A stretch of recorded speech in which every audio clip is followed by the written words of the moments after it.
Hello दोस्तों, welcome back to my YouTube channel. दोस्तों, आज जो हम कहानी पढ़ने जा रहे हैं वो गंगा मैया पे आधारित है।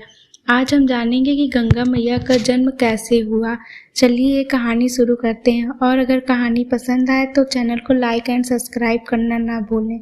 थैंक यू दोस्तों। गंगा जी कहाँ से और कैसे आईं? नारद जी ने पूछा कि श्री हरि के चरण कमलों में प्रकट हुई गंगा किस प्रकार ब्रह्मा जी के कमंडल में रही। गंगा भगवान की प्रेयसी भी हैं। कहो ये सब कैसे घटी? नारायण जी ने कहा, नारद, प्राचीन समय की बात है। जलमयी गंगा गौलोक में विराजमान थी। राधा कृष्ण के अंगों से प्रकट हुई ये गंगा उनका अंश तथा साक्षात उनका स्वरूप ही है। जलमयी गंगा को अर्धशास्त्री देवी अत्यंत सुंदर रूप धारण करके भूमंडल पर पधारी। तब वह गंगा कुछ लज्जा भाव से भगवान श्री कृष्ण के पास विराजमान हो गई। इतने में असंख्य गोपियों के साथ राधा भी आ गई। राधिका को आता देखकर कृष्ण उठकर खड़े हो गए और कुछ हंसकर आश्चर्य भाव से मधुर वचनों से बातचीत करने लगे। गंगा भी तुरंत उठकर खड़ी हो गई और राधा का स्तवन किया। राधा ने कहा, प्राणेश, आपके प्रसन्न मुख कमल को निहारने वाली ये कल्याणी कौन है? इनके मन में मिलने की इच्छा है। आपके मनोहर रूप ने इसे अचेत कर दिया है। इसके सब अंग पुलकित हो रहे हैं। राधा ने साध्वी गंगा से भी कुछ कहना चाहा। गंगा योग में प्रवीण थी। गंगा को योग से राधा का मनोभाव भी ज्ञात हो गया।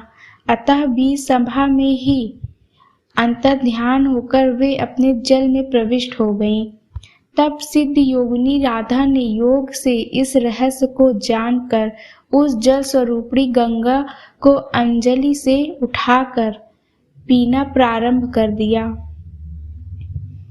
ऐसी स्थिति में राधा का अभिप्राय भी गंगा से छिपा न रहा। अतः वह भगवान श्री कृष्ण की शरण में जाकर लीन हो गईं।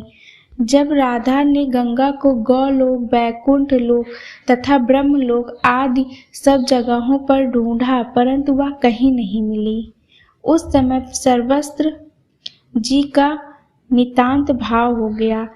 फिर तो विष्णु, शंकर, धर्म, इंद्र, सूर्यदेव और मुनिगण सभी गौलोक में आए। भगवान श्री कृष्ण को उपस्थित सभी देवताओं ने प्रणाम करके उनका स्वागत किया। श्री कृष्ण ने देवताओं का अभिप्राय समझकर उनसे कहा, आप सभी महानुभाव गंगा को ले जाने के लिए यहाँ पधारे हैं, परंतु इस समय वह गंगा शरणार्थी बनकर मेरे चरण कमलों में छिपी है।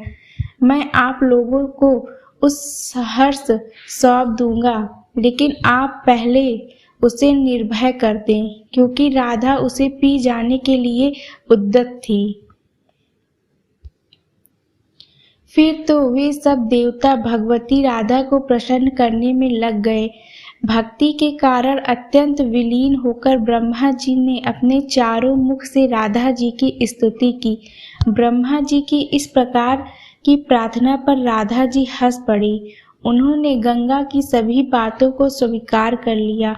तब गंगा श्री कृष्ण के पैर के अंगूठे के नखाग्र से निकलकर विराजमान हो गईं।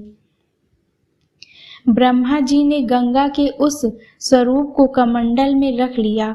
भगवान शंकर ने उस जल कमंडल गंगा जी को अपने मस्तक पर स्थान दिया। तत्पश्चात ब्रह्मा जी ने गंगा जी को राधा मंत्र की दीक्षा दी। गंगा ने सभी उचित नियमों से राधा की पूजा की और बैकुंठ के लिए प्रस्थान किया। बोलो गंगा मैया की जय। धन्यवाद दोस्तों। अगर आपको ये कहानी पसंद आई हो तो हमारे चैनल पर ऐसे ही कहानी के लिए विजिट करें।